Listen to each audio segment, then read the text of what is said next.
am actually just coming in here for a really quick mini reading, I guess I'm gonna say. I kept feeling called to do this, so I'm gonna go ahead and do it. My aim is to be like 5 or 7 minutes, so hopefully it's within that time frame. I don't want them to be too long because people tend to, vacate after so many minutes of watching something, unless it's like super resonating. But anyway, I'm gonna go and get started. So the overall essence of this reading is, the card that came out is partnerships and alliances. But the feeling that I'm getting is not really so much partnerships or alliances, it's more about expanding on something that you're already doing. And the way, I guess some of you who actually watch this may have some sort of partnership or alliance that's coming in. So maybe you're starting a new business deal or starting something, contractual work, something like that even. But it's more about expanding certain concepts, right? So it's like you might start seeing a shift towards something like growing, like previously it was standing still or whatever, and now it's starting to grow a little bit. And this could wind up bringing certain people into your experience that could wind up helping you along the way. Also moving, so I like to put all the cards together to kind of see a story playing out. I don't like to really read everything individually, although that can be helpful in some instances. But, so we have temptation. If you can read this, I don't know. Let's see here. We have temptation, which is essentially the devil card. Stand your ground, which is the 7 of wands in this suit, basically. And then solitude. So, a lot of you who are connecting with this video may be going through a period where it's like, you're kind of having to crawl inside yourself a little bit, and learn certain lessons or kind of grow into your own self, basically. And in order to do that, you have to kind of people are going to wind up trying to say, you know what, you need to come out. You need to do these certain things. You need to do as I tell you to do. But ultimately, with the stand your ground card, it's like, you know who you are, you know what you believe in, and it's basically time to be who you truly are, essentially, and stand tall and stand firm in that knowingness. Because ultimately you've spent time to yourself. You've spent this time growing and evolving and learning from the inside out. So the solitude card is the same as the hermit card in traditional tarot.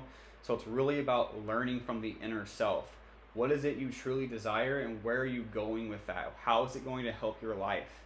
And the temptation to me is it's not really a bad card in a sense that addictions. I mean, I guess it could be addictions, but really what I'm feeling from this, if I'm looking at it in conjunction with the rest of the cards, is that you may have certain things that are going to try to grab your attention away from your inner self. But to me, what the feeling I'm getting with this is you're saying no, right? So ultimately this card can represent you saying no to your higher self or to this inner version of yourself, because he's looking away from the light. But I'm focused on the face looking at the light, and it's now you're looking away from the temptation. You're no longer focused on what other people want for you or what you think other people want for you. You're just you know what, I have this light to share. I need to start growing towards that, because ultimately that's what's going to create my fulfillment. Doing things that other people want you to do, you're giving away your power by doing that. And that's the temptation here. The temptation of going back to the old, going back to something that's familiar for the sake of comfortability, of people pleasing, of doing things that other people want you to do. And I'm going to keep saying that. So that's really the main message here, is just you're in a period of growth and expansion is what I'm feeling. And it's in order to be able to do that, you have to stand up for yourself. Stand up for your beliefs, stand up for your own convictions, and keep going for what's going to make you feel like you're on top of the world, basically. That's the feeling I'm getting. And I mean, that resonates with me because obviously I've been putting myself out there a lot more, kind of sharing my intuitive gift. It's definitely way past time for that, but it's becoming more and more prominent, and I'm stepping into that role, and it looks like other people need to step into that role as well. Not really, it could be intuition, it could be something along spiritual gifts, but really just whatever you're naturally talented at and whatever you gravitate towards, and something that the thing that you were meant to expand in your life, I know it's got to be kind of vague here because ultimately everyone's on their own path. We're not all doing the same exact thing, but we can be experiencing very similar themes that are playing out. So dismiss the temptations. Keep going towards the light here, your own light. And if you're definitely being called to continue within and grow on the inside, like that's just going to help you and your path unfold into something much more brighter and lighter for yourself. So moving on to the Moonology cards, we have the new moon in Cancer, which is talking about relaxing, and I'm going to go over these sort of individually a little bit. I think you can read it verbatim how you want it. Relax, think it through, and let your fears dissolve.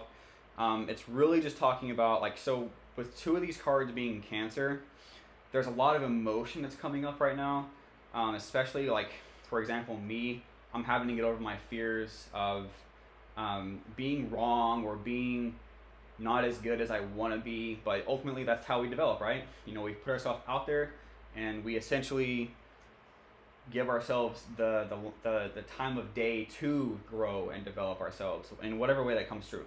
For me, it's intuitive gifts. So, but it's saying relax. Like, don't worry about how things are going to unfold. Don't worry how things are going to work out. Everything is always working out in your highest favor, even if in the moment it doesn't seem that way. So, if you're being fearful of the future, if you're being fearful of how things are going to unfold for you, don't worry, because basically this is saying, like, everything's going to happen beautifully. Even if, like, it doesn't happen the exact way that your ego wants it to. That's a very common theme that's been coming up for a lot of people. We're trying to force things to happen. It's about flowing. Cancer is about flowing with the intuitive side, being more receptive, but taking initiative whenever it's time, because Cancer is a cardinal sign. And when things are meant to be taken action on, it's like you need to take action, but come from a place of intuition and feeling rather than trying to be too much into your head. Although, the the parallel here, or the paradox, I guess, is new moon in Gemini. So basically, so with the new moon in Cancer and the new moon in Gemini, I'm getting the feeling that something new is actually coming to the forefront. And it's, again, it's saying to relax and allow things to unfold how it is. But when the time arises, the Gemini is the sign of communication and thinking. It's a mental sign. So it's all about being in your head. But ultimately it's saying, like, make sure you combine these two things. Combine your intuitive faculties with the way that you think, and make sure they're in alignment. If you think about something and it doesn't feel right, don't go for it.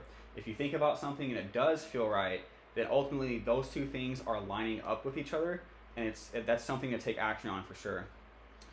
I think that's the bulk of the message. Just, again, allow things to unfold the way it's meant to. Try not to force things through, but, like, obviously think about it. Like, don't rush into something. Feel it out. Think it and feel it. Those have to be aligned together. If you're always thinking about something about, like, what your ego wants, you may feel like terrible about it, but ultimately your mind's like, yeah, I want this. This thing sounds really nice. But at the end of the day, if you know it in your heart of hearts, like, it doesn't feel like it's going to be super purposeful for you, or if you don't feel like it's going to ultimately serve you in the long run, like your happiness and your fulfillment, or just something, I guess, then I just say don't go for that. I mean, that's how I run my life. I always have to think about it first, allow it to be integrated, and I have to feel through it, feel and think through it, I guess. But it's, I think, really, I know I keep repeating myself here, but it's really talking about slowing down and thinking about it, right? Thinking it through requires you to actually, like, pause for a moment and allow those thoughts to kind of marinate in your awareness and see how it feels. That's the way I'm feeling here. And, if you're feeling any fears about, something playing out in your life, like, don't fear that, because ultimately when you relax and you feel into the experience and the decisions that you were trying to make, then you are going to make the right one, as long as you don't always rush into something, right? I think that's the ultimate message here. So anyway, guys, I really hope that you enjoyed this intuitive message. It definitely resonated with me, and so I'll see you in the next one.